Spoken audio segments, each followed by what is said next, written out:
Hello বন্ধুরা, কেমন আছো সবাই? আশা করছি সকলেই অনেক ভালো আছো। প্রিয় বন্ধুরা, আজকে তোমাদের জন্য নিয়ে এলাম আরও একটি নতুন গল্প। আশা করছি তোমাদের দাঁড়িয়ে যাবে, তাই ভিডিওটি শুরু থেকে শেষ পর্যন্ত দেখো। একদিন আমার মাথায় খুব যন্ত্রণা করছিল।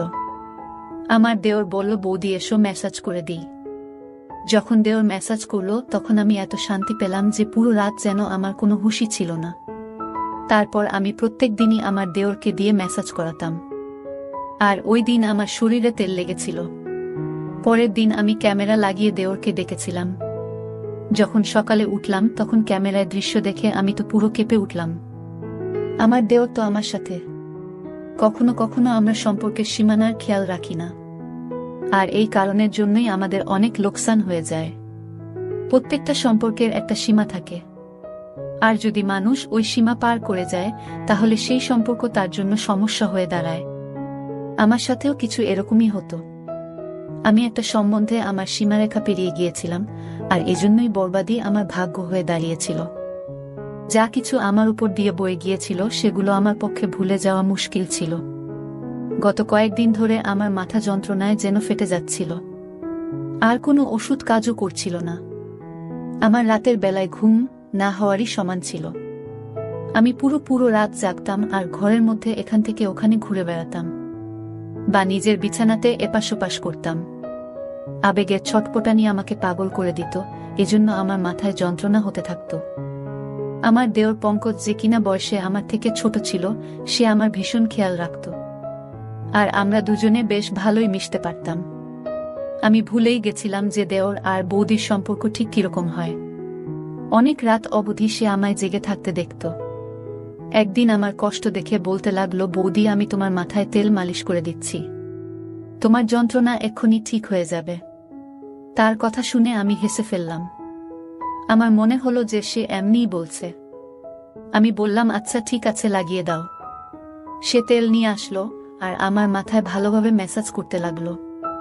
তার সাথে সে তার পুরো দিনের গল্প আমাকে শোনাতে লাগলো। তার আঙ্গুলের দ্রুত ম্যাসাজ আমায় ভীষণ শান্তি দিচ্ছিল। আমার রোজ রাতে চা খাবার অভ্যাস ছিল। পঙ্কজ আমার জন্য চাও নিয়ে আসলো নিজের সাথে করে। মালিশ করার পর আমি পঙ্কজের সাথে চা খেলাম আর শুয়ে পড়লাম। আমার এমন ঘুম আসলো যে আমি একেবারে সকালবেলা উঠলাম। সত্যিকারের পঙ্কজের ম্যাসাজ এ তো যেন জাদু ছিল। আমি অনেক বেশি শান্তি অনুভব করছিলাম। অনেকদিন পরে আমার এরকম গভীর ঘুম আসলো। সকালবেলা উঠে যখন আমি স্নান করতে বাথরুমে গেলাম, আমি তখন ভীষণ অবাক হলাম যে আমার পুরো গায়ে কোথাও কোথাও তেল লাগানো। বোধহয় আমি ঘুমের ঘুরে নিজেই মাথার তেল এদিকে ওদিকে লাগিয়ে দিয়েছি। ঘুম পুরো হওয়ার কারণে আমার মাথার যন্ত্রণা চলে গিয়েছিল। এরপর আমি দিনভর কাজ করতে লাগলাম। আমার বিয়ের 1 বছর কেটে গেছে, আর এই 1 বছর আমি ভীষণ ভালোভাবে কাটিয়েছি। যখন আমি এই বাড়িতে বউ হয়ে আসলাম তখন আমার দেওর পঙ্কজের মাত্র 6 বছর বয়স ছিল। পঙ্কজের মধ্যে অনেক বেশি বাচ্চামো ছিল, আর সে একদম আমার ছোট ভাইয়ের মতোই লাগত। আমার বর আমায় বলেছিল যে তার বাবা খুব তাড়াতাড়ি পৃথিবী থেকে চলে গেছে, যার জন্য পঙ্কজ তার বাবার ভালোবাসা পায়নি। তার মাও পঙ্কজের উপর আর ঘরের উপর অনেক কম ধ্যান দিতেন, আর আমার বর আকরম এখানে তো থাকতই না। এজন্য আকরম আমাকে বলেছিল যে এখন সব থেকে বেশি আমি যেন পঙ্কজের খেয়াল রাখি। আমি তাকে কথা দিয়েছিলাম যে পঙ্কজকে একদম নিজের বাচ্চার মতো রাখব, আর আমি আমার কথা পুরো করেছিলাম। আমার বর আকরম অন্য শহরে চাকরি করত, আর সে মাসে 4 দিনের জন্য বাড়ি আসত। বাকি পুরো মাসে আমি আমার ছোট দেওর পঙ্কজ আর আমার শাশুড়ির সাথেই কাটাতাম। পঙ্কজ এখন 7 বছরের ছেলে, যে কিনা যুবক হয়ে গেছে। সে আমার থেকে বয়সে মাত্র 4 বছরই ছোট ছিল। সে কলেজ থেকে আসার পর ও বৌদি বৌদি করে আমার আগে পিছনে ঘুরত। আকরামের এখানে না থাকার কারণে আমার বড় ছোট সব কাজ পঙ্কজেরই দায়িত্বে ছিল। পঙ্কজ কলেজ থেকে আসার পর আমার কাজ করে দিত, আর তারপর আমারই সাথে সময় কাটাত। পঙ্কজের সাথে থাকতে থাকতে আমি একটা ব্যাপার অনুভব করেছিলাম, যে সে আকরামকে পছন্দ করত না। এমনকি তার কথা উঠলেও সে সেখানে চুপ করে যেত, অথবা কথা বদলে দিত। আমি তার থেকে জানতে চাইতাম যে আকরমের থেকে তার কিসের সমস্যা, কিন্তু আমি কখনো এই প্রশ্নটা করতেই পারিনি। আকরামের মা পুরো দিন পাড়ায় ঘুরে বেড়াতেন, আর সন্ধ্যা হতেই বাড়ি এসে তাড়াতাড়ি শুয়ে পড়তেন। পরের দিন সকালবেলা আবার পাড়ায় বেরিয়ে যেতেন। এজন্য আমার তার দিক থেকে কোনো সমস্যাই ছিল না। জীবন খুব ভালোভাবেই কাটছিল। কিন্তু আকরামকে ছাড়া আমি পুরো রাত ঘুমোতেই পারতাম না, আর পুরো রাত আমি এপাশ ওপাশ করে কাটিয়ে দিতাম। কখনো কখনো মন চাইতো যে আমি নিজেই আকরামের কাছে চলে যাই, কিন্তু এখন এমনটা সম্ভব নয়। এজন্য আমার মাথায় মাঝে মধ্যেই ব্যথা ব্যথা হতো। পঙ্কজ জানত যে আমার মাথায় ব্যথা, এজন্য প্রথমে তো সে আমার জন্য ওষুধ নিয়ে আসত। কিন্তু একদিন হঠাৎ সে বলল যে, আপনি কতদিন আর ওষুধ খাবেন মাথা যন্ত্রণা? এর থেকে তো ভালো যে আমি আপনার মাথার ম্যাসাজ করে দিই, আপনি অনেক শান্তি পাবেন। আমি পঙ্কজকে বললাম, ম্যাসাজ করার বদলে কিছুদিনের জন্য আমাকে নিজের দাদার কাছে পাঠিয়ে দাও, আমি নিজেই ঠিক হয়ে যাব। আমার কথা শুনে পঙ্কজ বলতে লাগলো, যদি আপনি চলে যান তো আমার কি হবে? আমি তো আপনাকে ছাড়া থাকতেই পারি না। তার কথা শুনে আমি জোরে জোরে হাসতে লাগলাম। সে আমার সাথে এভাবেই কথা বলতো। সত্যিই পঙ্কজের সাথে থেকে আমার একটা অভ্যাস হয়ে গিয়েছিল তার। আমরা দুজনে মাঝে মধ্যেই ঘুরতে বাইরে চলে যেতাম। সে রাতের বেলা আমার জন্য আইসক্রিম নিয়ে আসত, আর আমরা দুজন মিলে রাতভর একসাথে সিনেমা দেখতাম। আমি পঙ্কজের সাথে কেনাকাটা করতে যেতাম। তখন সে আমাকে অনেক মডার্ন আর ফ্যাশনেবল জামা কাপড় কিনতে বাধ্য করত। ঘরের মধ্যে তো সে আমাকে ওড়না গায়ে দিতেও দিত না। আমি যখনই ওড়না নিয়ে কাজ করতাম তখন সে আমার গায়ের ওড়না টেনে একদিকে ফেলে দিত। সে বলতো, আপনি এটা এত গরমের মধ্যে কি করে পরে কাজ করেন? সে প্রত্যেকটা কথায় আমার অনেক বেশি চিন্তা করত। সে হালকা রঙের জামা কাপড় পরতে বেশি পছন্দ করত। এই জন্য আমি যখনই তার সাথে বাজারে যেতাম তখনই সে আমার জন্য হালকা রঙের কাপড় পছন্দ করত আর কেনাত। আর তার সেলাইও ভীষণ ফ্যাশনেবল ভাবে করিয়ে আনত। আমার জামা কাপড়ের ব্যাপারে তার অনেক রুচি ছিল। আমি প্রায়ই তাকে বলতাম যে তার বউতো যে তার বর তাকে পছন্দমতো জামা কাপড়ের ডিজাইন বানিয়ে দেবে। আমার কথা শুনে সে বলতো যে, আপাতত আপনি ভীষণ সৌভাগ্যবতী যে আমি আপনার জন্য এত মেহনত করি। আর সত্যিই আমি অনেক সৌভাগ্যবতী ছিলাম, কেননা আমাকে সে কখনো কোনো কাজের জন্য না বলতো না। সে আমার অনেক জামা কাপড়েই ডিপ করে ডিজাইন দেওয়া গলা বানাত, বড় বড় পিঠের ডিজাইনও বানাত, যেগুলো মাঝে মধ্যেই আমার কোমর পর্যন্ত চলে যেত। আর কামিজ এতটাই টাইট ফিটিং হতো যে কখনো কখনো তো নিঃশ্বাস নিতেও আমার কষ্ট হতো। কিন্তু পঙ্কজ এরকম জামা কাপড় ভীষণ পছন্দ করত। আমি ওকে আমার বাচ্চার মতো করে রাখতাম। এই জন্য কখনোই তার পছন্দের জামা কাপড় পরার জন্য আমি না করতাম না। হালকা গোলাপি রঙের জামা কাপড় পরে আমি একদিন রান্নাঘরে কাজ করছিলাম। অনেক বেশি গরম ছিল সেদিন, আর আমার পুরো শরীর ঘামে ভিজে যাচ্ছিল, যার জন্য আমার জামা কাপড়ে যেন আমাকে পুরোপুরি দেখা যাচ্ছিল। আর আমি ওড়না ছাড়া তাড়াতাড়ি খাবার তৈরিতেই মগ্ন ছিলাম। তাই হঠাৎই যখন সে পেছন দিক থেকে চলে আসলো আর আমাকে দেখে বলতে লাগলো, আজকে তো আপনি ভীষণ হট লাগছেন। ওর এই কথায় আমি লজ্জা পেয়ে গেলাম আর তাড়াতাড়ি আমার ওড়না খুঁজতে লাগলাম। তখনই সে বলতে লাগলো যে, আমি তো মজা করছিলাম বৌদি, আপনি আরাম করে নিজের কাজ করুন। আর সে রান্নাঘর থেকে চলে গেল। আকরাম যখন আমার সাথে দেখা করতে আসতো তখন ওই কদিন পঙ্কজ আমার সাথে অনেক কম কথা বলতো, আর পুরো দিন সে পড়ার মধ্যেই মন দিত। আকরাম ভীষণ খুশি হতো যে পঙ্কজ অনেক মেহনত করে পড়া করছে। আর আমিও ওই দিনগুলো আকরামের সাথে এতটা মজে থাকতাম যে পঙ্কজের বদলে যাওয়া আমার চোখেই পড়ত না। আকরাম শুধুমাত্র 4 দিন আমার সাথে কাটিয়ে তারপর চলে যেত, আর তারপর পঙ্কজ আবার আমার সাথে আগের মতোই ব্যবহার করত। সে আমার ব্যাপারে অনেক জেদি ছিল। সে চাইতো সে আমাকে যা খুশি বলুক। ওর এক বন্ধুর ভাইয়ের বিয়ে ছিল, সে আমার পেছনেই লেগেছিল যে আমি যেন ওর সাথে যাই। প্রথমে তো আমি না বলে দিলাম, কিন্তু যখন দেখলাম যে সে দুঃখী হয়ে আছে তখন আমি সঙ্গে সঙ্গে হ্যাঁ বলে দিলাম। কিন্তু আমি এটাই ভাবছিলাম সে তার বন্ধুর ভাইয়ের বিয়েতে আমি গিয়ে কি করব। কিন্তু ওখানে গিয়ে আমি ভীষণ অবাক হলাম। ওর সমস্ত বন্ধুরা আমাকে ভীষণ ভালোভাবেই জানত, আর এমনভাবে আমার সাথে কথা বলছিল যেন আমরা অনেকবার দেখা করেছি। ওরা বলল, সব সময় পঙ্কজ আপনার কথাই বলতে থাকে, আর সে আপনার ভীষণ প্রশংসা করে। তারা সবাই আমার সাথে আবার দেখা করার জন্য জেদ করতে লাগলো, ইচ্ছা প্রকাশ করতে লাগলো। ফেরার সময় আমি পঙ্কজকে বললাম যে তুমি তোমার বন্ধুদের আমার ব্যাপারে কি কথা বলেছ যে সবাই আমাকে এত ভালোভাবে চিনেছে। পঙ্কজ বলতে লাগলো যে আপনি তো আমার সবকিছু, আমি তো সবসময় আপনার কথাই বলতে থাকি। ওই সময় পঙ্কজের কথার মানে আমি বুঝতে পারিনি, কিন্তু যেদিন আমি তার ওই কথার মানে বুঝতে পারি, আমার পায়ের তলা থেকে মাটি সরে গিয়েছিল।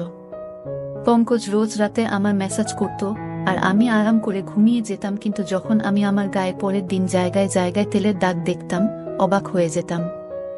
আর এই জন্যই একদিন আমি ঘরের মধ্যে ক্যামেরা লাগালাম আর পঙ্কজকে দিয়ে মাসাজ করাতে লাগলাম।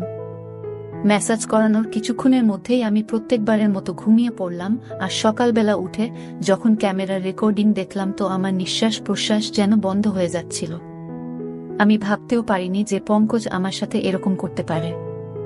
আমি তো পঙ্কজকে অনেক বেশি ভরসা করেছিলাম আর তাকে আমি নিজের ছোট ভাই ভাবতাম, কিন্তু সে তো দেওর বৌদির সম্পর্কের সম্মান রক্ষা করতে পারল না। ভিডিওতে পঙ্কজ আমার ভালোভাবে ম্যাসাজ করছিল, তারপর সে আমার জন্য চা বানিয়ে আনলো, আর চা খাওয়ার পর পঙ্কজ ঘর থেকে বেরিয়ে গিয়েছিল আর আমি ঘুমানোর জন্য শুয়ে পড়েছিলাম। কিছুক্ষণ পরে আমার এত গভীর ঘুম এসে গেল, তখন পঙ্কজ দ্বিতীয়বার দরজা খুলে ঘরে আসলো আর আমি দরজা খোলার আওয়াজেতেও উঠিনি। সে ঘরে আসার পর ঘরের দরজা বন্ধ করে দিল আর আমার কাছে চলে আসলো। এরপর আমি যা কিছু দেখলাম আমি নিজের চোখে বিশ্বাস করতে পারিনি। পঙ্কজ কিছুক্ষণ তো চুপচাপ বসেছিল, আমাকে সে দেখছিল। এরপর সে নিজের আঙ্গুল দিয়ে আমার চেহারা ছুঁতে লাগলো। সে তার মোবাইল ফোন বের করে আমার অনেক ফটো তুলল আর তারপর সে আস্তে আস্তে আমার শরীর থেকে কামিজ সরালো। তেলের সেই শিশি যেটা সে মাসাজের জন্য এনেছিল ঘরের মধ্যেই রাখা ছিল। সে নিজের হাতে তেল নীল আর আমার গায়ে মাসাজ করতে লাগলো। আমি জ্ঞান হারিয়ে ওর সামনেই পড়েছিলাম আর সে আমার গায়ে নিজের হাত ঘোরাচ্ছিল। কিছুক্ষণ পরে আমাকে চুমু খেতে শুরু করলো আর তারপর সে নিজের সমস্ত সীমারেখা ছাড়িয়ে গেল। সে আমাদের মাঝে দাঁড় করানো সমস্ত আবরণের দেওয়ালকে ভেঙে দিয়েছিল। সে আবেগ সামলাতে না পেরে এতটাই এগিয়ে গেল যে কয়েক ঘন্টা পর্যন্ত সে আমার সাথে ছিল। আমি তার সামনে জ্ঞানহীন অবস্থায় ছিলাম আর সে পুরোপুরি জোশপূর্ণ ছিল। বেশ কয়েক ঘন্টা আমার সাথে কাটানোর পর ও যেভাবে এসেছিল সেভাবেই ফেরত চলে গেল। সে আমার ইজ্জত খুব বাজেভাবে নষ্ট করে গেল আর এটা দেখে আমার হৃদয় পর্যন্ত কেঁপে উঠল। আমি তো তাকে নিজের ভাই ভাবতাম, এজন্য তার সাথে এত ভালোভাবে মেলামেশা করতাম, কিন্তু আমি কখনো জানতেই পারিনি যে ওর চরিত্রই খারাপ ছিল। আমি আমার ঘরে বন্ধ ছিলাম, যখন সে কলেজ থেকে আসলো সে সোজা আমার ঘরে চলে আসলো। একদম আমার কাছে বসে বলতে লাগলো, বৌদি কি হয়েছে, তোমার শরীর ঠিক নেই? আমি গভীরভাবে তার দিকে তাকালাম আর ক্যামেরার রেকর্ডিং তার দিকে বাড়ালাম। সেটা দেখে সে কিছুক্ষণের জন্য তো চুপ করে গেল। এরপরে সে যা বলল সেটা শুনে পুরো আমার গায়ে শিহরণ জেগে গেল। সে হঠাৎ করেই নিজের ভালোবাসার কথা আমাকে বলতে লাগলো। সে বলতে লাগলো চিরদিনই ভালোবাসার জন্য অভাব বোধ করত সে। যখন আমি তার দিকে ধ্যান দেওয়া শুরু করলাম তখন তার ভালো লাগতে লাগলো। সে বুঝতে পারল যে তার জীবনের কেউ এমন আছে যে তাকে ভালোবাসে। ও বলছিল যে এবার ও আর আমার থেকে দূরে যেতে পারে না, আর এই জন্যই তার নজরে তার বড় দাদার অস্তিত্ব খটকাতে লেগেছিল।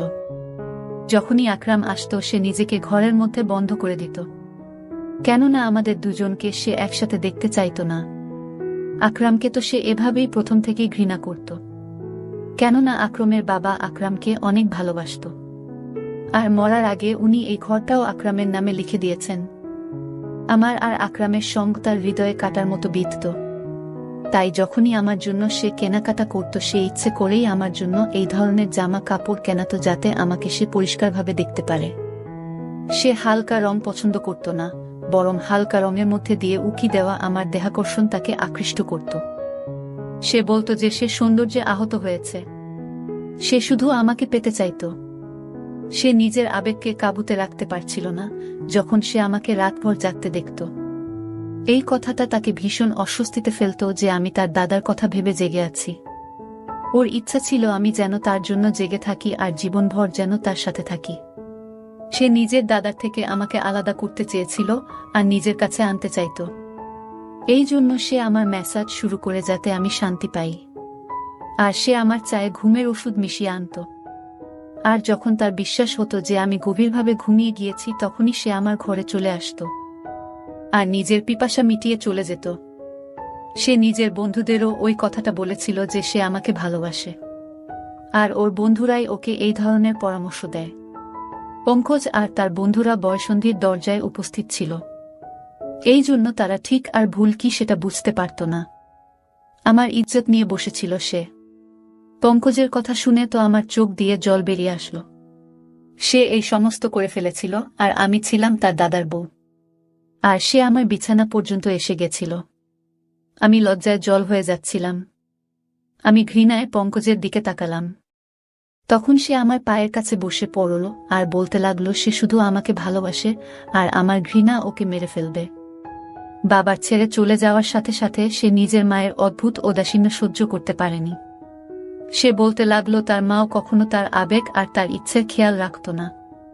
তার বদলে তার মা গোটা পাড়ায় ঘুরে বেড়াত, আর তাই সে পুরোপুরি একাকিত্বের শিকার হয়েছিল। যখন আমি এই বাড়িতে আসলাম তখন তার একাকিত্ব দূর হল। সে নিজে নিজেই আমার সাথে মিলেমিশে গিয়েছিল। আমি পঙ্কজকে ধাক্কা দিয়ে আমার পায়ের কাছ থেকে সরিয়ে দিলাম। আমি তার মুখও দেখতে চাইছিলাম না। সে আমার সাথে যা করেছে আমি তাকে কখনোই ক্ষমা করতে পারতাম না। আমি জানতাম এতে পুরো ভুল পঙ্কজের ছিল না। সে সত্যিই সম্পর্কের জন্য মরে যাচ্ছিল, আর আমাকে পেয়ে সে সীমানা ভুলে গিয়েছিল। আর আমিও তাকে কখনো ঠিক আর ভুল কোনটা তা বলিনি। সে যখনই আমার জন্য জামা কাপড় সেলাই করাতো তখন আমি সেটা ওর পছন্দ ভেবে মেনে নিতাম। আমি ওড়না ছাড়াই তার সামনে ঘরে ঘুরে বেড়াতাম। আমি তাকে নিজের ছোট ভাই অবশ্যই ভাবতাম, কিন্তু বাস্তবে সে তো আমার ছোট ভাই ছিল না। তার আর আমার সম্পর্ক ছিল দেওর বৌদির। আর আমি এই ব্যাপারটাই খেয়াল করিনি। আজকালকার দিনে যেখানে 1-3 বছরের বাচ্চাও পুরো সব কথাই জানতে পারে, আমি কি করে ভেবে নিলাম যে আমার 7 বছরের দেওর একটা ছোট বাচ্চা হবে। আমি তাকে বললাম এটাই ভালো হবে যে তুমি আমার থেকে দূরত্ব বজায় রাখো, আর আমাকে নিজের চেহারাও দেখাবে না। আমার পক্ষে এবার তার সাথে একই ছাদের নিচে থাকা মুশকিল হয়ে গিয়েছিল। সে বলতে লাগলো যে এই কথাটা যেন তার দাদাকে আমি না বলি। আমার মধ্যে তো নিজে থেকেই এতটা ক্ষমতা ছিল না যে আমি আকরামকে এত বড় সত্যিটা বলবো। সে ভীষণ লজ্জিত ছিল আর সে নিজের ঘরে চলে গেল। কিন্তু আমি নিজের নজরেই নেমে গিয়েছিলাম। আমি সঙ্গে সঙ্গে আকরামকে ফোন করলাম। তাকে বললাম আমি এবার তাকে ছাড়া থাকতে চাই না। হয় সে নিজে এখানে চলে আসুক আর না হয় আমাকে তার কাছে ডেকে নিক। আমার কথা শুনে আকরাম প্রথমে তো অবাক হয়ে গেল যে আমার হঠাৎ করে কি হলো, কিন্তু যখন আমি বারবার বলতে লাগলাম তখন সে বলল সে তাড়াতাড়ি আমাকে তার কাছে ডেকে নেবে। সে কিছু সময় চাইছিল যাতে আমার থাকার সে ব্যবস্থা করতে পারে, আর নিজের মায়ের সাথেও সে সেই ব্যাপারে কথা বলবে। আমি আকরামকে বললাম যে সে 5 দিনের ভেতরে যেন আমাকে ডেকে নেয়, না হলে আমি চিরজীবনের জন্য ঘর ছেড়ে চলে যাব। আকরাম আমাকে কথা দিল যে সে 5 দিনের মধ্যেই আমাকে নিজের সাথে নিয়ে যাবে। আমি এই 15 দিন নিজেকে ঘরের মধ্যে বন্ধ করে কাটিয়েছি।